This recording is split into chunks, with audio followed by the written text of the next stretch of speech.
Hello everyone, welcome to Eternal Brews. My name is Pojo, and today we're going to be breaking Divining Rod.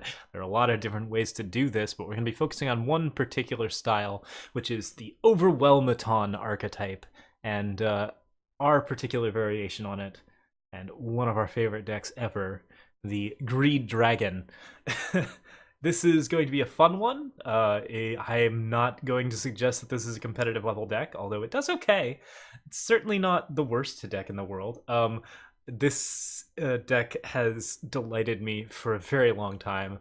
So, for those of you who aren't familiar, this is Divining Rod, a +2/+2 weapon that when you play it on top of any unit, plays all units in the top 4 cards of your deck that share a skill with the wielder, and you discard the rest. Now, there are a lot of amazing things you can do with this, but of course it just rewards you for building primarily decks that have a high density of creatures with the same skills. And then when you play Divining Rod, you have a pretty good chance. Still not a great chance, but a pretty good chance of hitting a number of units that you will get to play completely for free.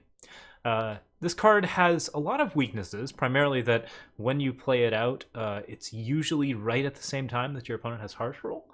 But if you can get it off and you can get a very, very good summon effect off of it, it is often a way to win the game. And there are a lot of different decks that take advantage of this. There is the Flight School archetype, which is named for when this card was originally called Instructor's Baton. So you put it on flyers and then they schooled you.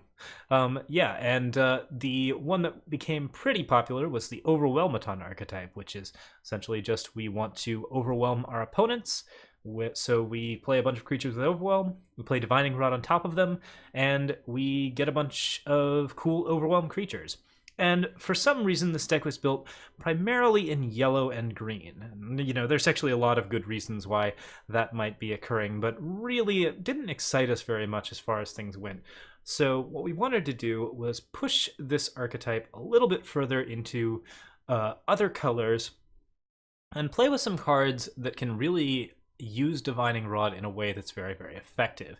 In particular, we're looking for ways to reliably play Divining Rod, as opposed to getting occasionally stuck on turn 5, because there are a lot of situations where your unit will get destroyed the turn before you get to play Divining Rod, or there's some particular problem where it gets silenced, or just like there are a lot of different things that might make it harder to play Divining Rod.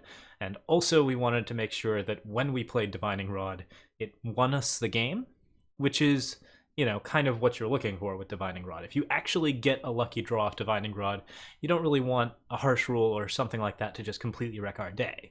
So what we eventually navigated into is a 3-color deck, which we called the Greed Dragon. And the basic idea behind it was that there are some units with Overwhelm that are legendary that do really, really fun things when you play them. And Voprex the Great Ruin is one of them.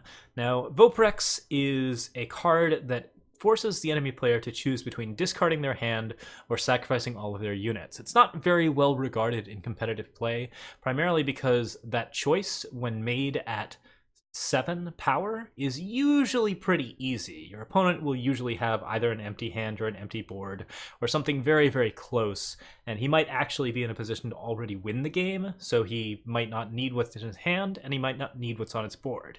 Now, Voprex is still a pretty good card, especially if you can play him early, because making your opponent choose when he has like 2 to 3 units on the board or 2 to 3 units in his hand means that Voprex is getting some of the best value in the game as far as things go. And even though your opponent gets to choose what it is he's getting rid of, you're still removing a huge amount of gas from his arsenal. So playing Voprex is one of the first things that we want to do, where it essentially either wrecks our opponent's board while we have a bunch of stuff on the board, or it wrecks our opponent's hand and gives us a really good chance to conquer the board with all of the other Overwhelm units that we're playing. Voprex is a ton of fun. He's really fun in this deck, and all of the summon effects do trigger off of Divining Rod, which is very important, because the other card that we included here is a card that is not really otherwise castable. Lavablood Goliath. Now, Lavablood Goliath is a 6/6 that when it summons, deals its damage, deals its attack power in damage. So it's especially effective with Warcry units, and as like a late game explosive play, it's really kind of fun, but most people can't really make it up to 9 power, and there's a lot of reasons why that's true, but in red in particular, it's really, really hard to play this card. So one of the things that we really wanted to get off Divining Rod was Lavablood Goliath, and so we included that in, and then now when we play Divining Rod, we have a really good chance of dealing direct amounts of damage to our opponent. Keep in mind that Lavablood Goliath's Overwhelm effect applies to Lavablood Goliath's damage, so when you summon out a Lavablood Goliath with Divining Rod, you can target units with it, and it will splash that power over and deal the extra damage to your opponent's face. So Lavablood Goliath is a crazy fun card, and of course, there's always the chance that you hit 4 of them in a row and deal 24 damage to your opponent's face and just get to giggle. I really, really like that chance. So yeah, the rest of the deck was pretty straightforward. The main reason that we went into red and purple was not specifically for Voprex, but because of cards like Champion of Chaos, and primarily because of the card Pyroknight, which is a 1-cost card with Overwhelm, and there are absolutely no other cards currently, in set 1 at least, that have Overwhelm as well as other abilities, or that have Overwhelm as well as that cheap cost.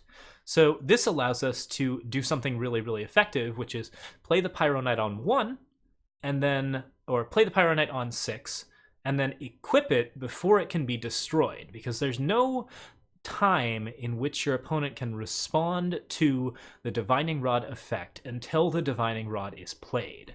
So as a result, Pyroknight Divining Rod becomes extremely good, and if I call it Instructor's Baton, I apologize. I'm an early beta player, and sometimes I don't remember the names of things. Yes, so this is the basic reason why we want to keep this deck. We have this level of reliability, where basically we always have a really, really good turn 6. But as I was playing this deck, I found that I had some problems with it, and I decided to fix those problems by essentially doubling down on the concept. So let's talk about those just for a little bit. First off, we didn't have like the full complement of Overwhelm units that we really, really wanted. Like Copper Conduit is okay. It's even better now that the change in the patch means that if Copper Conduit is played for free, it actually triggers its power surge and empties your pool, and then you get power and toughness equal to the power spent. So Copper Conduits can come out as like 1/1s or 2/2s, and they won't come out as just 0/0s and die. So Copper Conduits can actually be hit by Divining Rods now, and that's nice. But that wasn't available before. And so as a result, there was a smaller variety of units that we could actually hit with Divining Rod, which means that we had less reliable Divining Rods. And in addition, Champion of Chaos has to have 3 red influence to have Overwhelm, although it does have Overwhelm in your deck and can be hit by Divining Rod. And so there were a lot of basic, just like little problems where it's just like we didn't really feel like this was getting enough value out of the Divining Rod, but it does do a pretty good job of running over your opponent and doing some fun plays with Dawnwalker, doing some fun late game plays. So there's a lot here that can be really great to work with. But I just wanted to make sure that if I was playing a Divining Rod, it was the best thing that I could be playing. And so we switched to the full Greed Dragon, which is a 4-color deck that I am extremely proud of in its silliness. All right, so here's the Greed Dragon in its glory. Now, this deck is Fire, Justice, Shadow, and Time. We have a variety of different ways to get all of our power together, but we make sure, first of all, that we have enough time to get a hold of secret pages and to get a hold of Seek Power. And then we have just enough sigils to draw 3 in every one of the colors that we need. And we have one really fun addition to this deck, which is Icaria the Liberator, a card that does not have Overwhelm, but can still be hit a variety of different ways by this deck. Now, the primary reasons to splash into green for this deck are twofold. First off, we have Rise to the Challenge. And Rise to the Challenge is a very important card for this deck because what it essentially does is increases the number of potential Divining Rod draws into 8, because we can rise to the challenge on 4 and always get a Divining Rod for our deck. That means that we have a much higher chance of drawing the critical combo piece for this deck, and as a result, it becomes really, really effective to do so. Rise to the Challenge is also good because it can fetch a unit like Pyroknight or any other unit to actually put down and put Divining Rod on top of, and it can also fetch stuff like Dawnwalkers. 6/1 Dawnwalkers are super fun. Yeah, so there are a lot of ways that this card helps fix the deck's reliability, even though we are decreasing its reliability by increasing the colors that you have to deal with. But the other thing that this deck now uses is Copperhall Elite, which is a 4-cost, yellow-green Overwhelm with Aegis. And that Aegis is really, really important, because when you play this card down on 4, it's actually really, really hard to get rid of it by turn 5, when you are ready to play that Divining Rod. So we have 2 ways to play down a unit, and then get a reliable Divining Rod play on turn 5 or turn 6. So we have much higher chances of playing out the ultimate greed combo and getting out a really sizable amount of damage. Now, looking at the other cards in the deck, almost everything in the deck has Overwhelms. In fact, we've completely sidelined all of our removal. We're essentially just going to try and weigh down on our opponent as fast as humanly possible and rush them to the death, and then play it out with like large units that can control the board later on if they aren't able to deal with us. Pyroknight and Champion do a really good job of this. Dawnwalker's always fun for applying pressure. We even included a pair of Copper Conduits. These are new additions to the deck. I'm still testing these out for the most part. There are a lot of other ways that these particular 2 cards can be played. We could switch these out for some other cards, including some ways to fix for power or some ways to remove units. So this is sort of like the most flexible slot in the deck. We include 2 infinite Hourglasses. The reason for that is that if we give all of our units endurance, all of our units can trigger Icaria the Liberator off of a Divining Rod. And there are already a couple of ways that we can do that, which is primarily the form of Copperhall Elite, which has Aegis and can therefore also hit Icaria the Liberator, because Icaria, as it turns out, has a lot of skills. If this deck gets into the late game and still doesn't have its Divining Rod combo, that's usually okay, because we're still playing cards like Voprex, Lavablood Goliath, and Icaria the Liberator at the end of the game. And what we're primarily doing in the early game is thinning out our deck with Amber Acolyte, Secret Pages, and Seek Power to make sure that those Divining Rod combos go off, and also to make sure that we have enough influence and enough power to play these extremely powerful late game cards, and we have more of those than almost any other deck on the ladder. Probably any other deck on the ladder, I would say. I don't think most decks run for 9-cost units. So yeah, aside from that, there is the indispensable Amber Monument, a 5/5 Reinarch with Overwhelm when you're at 5 power, which it turns out is exactly when Divining Rod is most relevant. So we just have a really, really high density of Overwhelm units. There are 31 units in the deck, 28 of them. 26 of them have Overwhelm. And so there is a 1/3 chance on any card that the card is going to have Overwhelm in the deck. And that's, really, really good. I actually think it's even higher than that, because Amber Monument is not qualified as a unit. I believe it's qualified as a power, although maybe it counts both. We'd have to check that. 31, 12, 43, 49, plus 26. Yeah, no, it looks like it does not count the Amber Monuments as well. So there's a higher than 1 in 3 chance on any one card that the card is going to have Overwhelm. Divining Rod hits those cards 4 times in a row, so the odds are super, super good in our favor, and we'll probably put those up right below us once I've actually calculated them out, because I've totally forgotten them, and we'll have to go actually do some math on that. Anyways, yeah.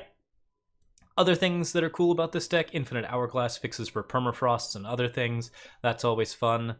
There's not really too much else to it. It is an extremely fun deck to play, so we're going to play some rounds with it now, and I hope you guys enjoy. Alright, let's see who we got. We got Swan79.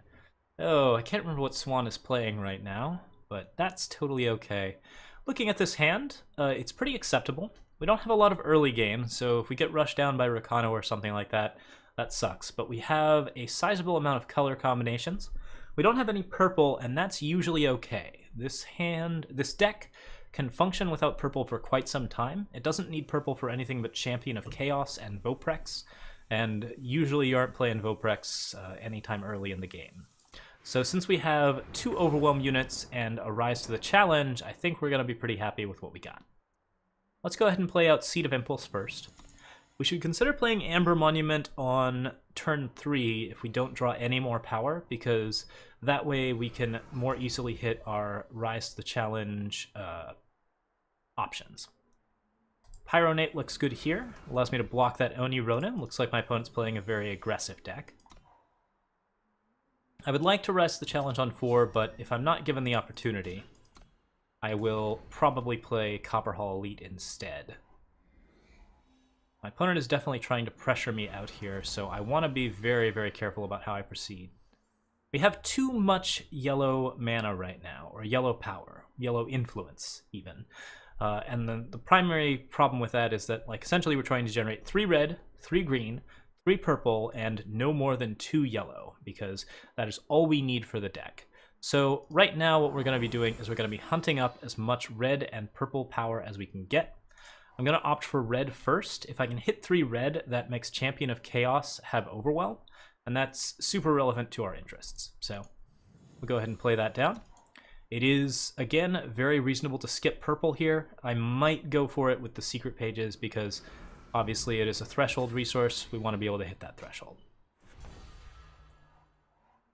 Okay, so we have enough power that we don't have to play Amber Monument as a power, and we've already established that pretty well. I'm gonna go ahead and grab another red here. Oh no, I screwed that up. That was really bad, actually. But it's gonna be okay. We'll just grab a bunch of power here. Oh, that was a series of play mistakes, actually. I should have gone for purple there, but that's okay, too. We have plenty of green, plenty of everything we need. I'm going to play an Amber Monument here and hope that he doesn't have a Vanquish. And if he does have a Vanquish, well, at least it's going to be gone from Copperhall Elite. Alright, let's go ahead and block there.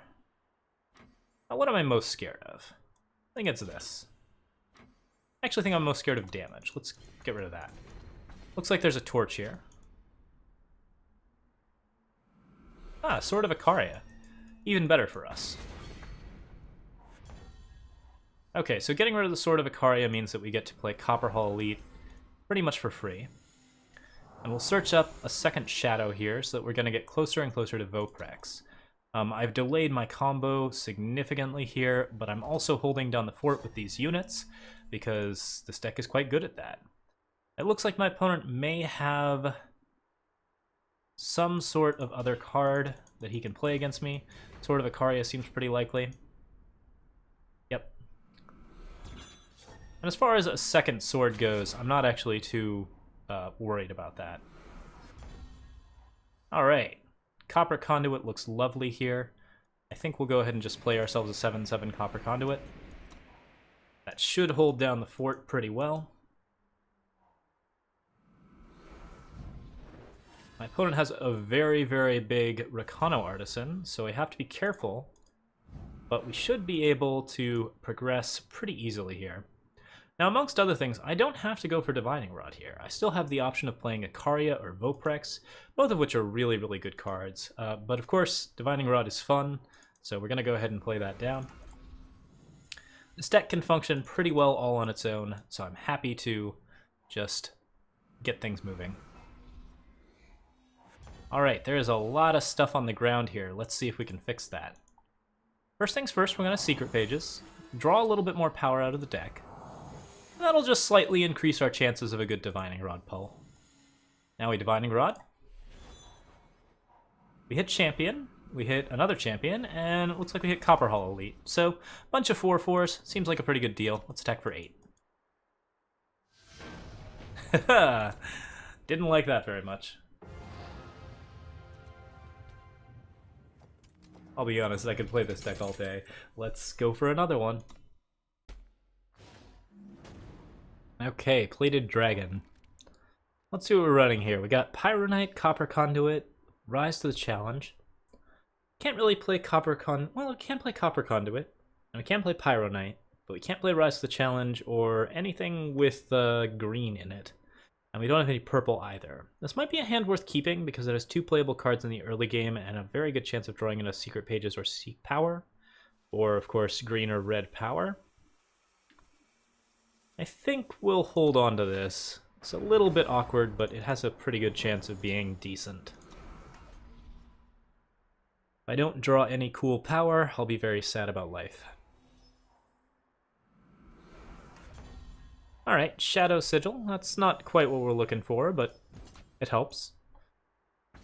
Happy to exchange cards here. Blocking with a Pyroknight against another Pyroknight is usually a wasted effort because you lose 1 health anyways. You just lose out in that exchange. Better to keep them on their toes. Alright, Seed of Progress. That's the card we're looking for. Copper Conduit on 3 is a little bit interesting. Because that's torch range. But I think I'm not wholly opposed to it. Let's go ahead and play it down.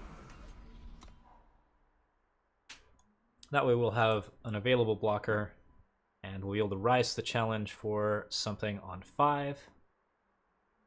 Still don't have Amber Monument power, so we actually need a 5th power here for that to work. I think I'll go ahead and risk it.